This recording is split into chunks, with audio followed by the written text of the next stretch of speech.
the main sentence in alchemy is solve et coagula, which means dissolve and congeal.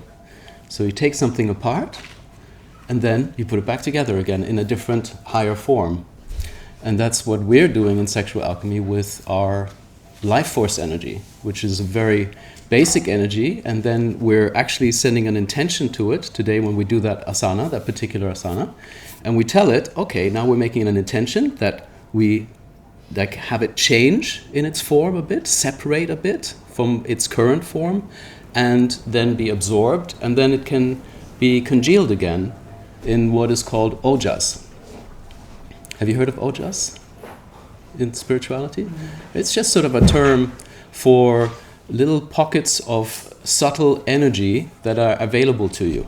And you can use your Ojas when you're meditating, when you're doing creative work, when you're making love, and you're actually, you have the physical things that you're taking from the cells to, actually have fuel, but you also have the Ojas for the subtle. They're like subtle little energy forms that you can use.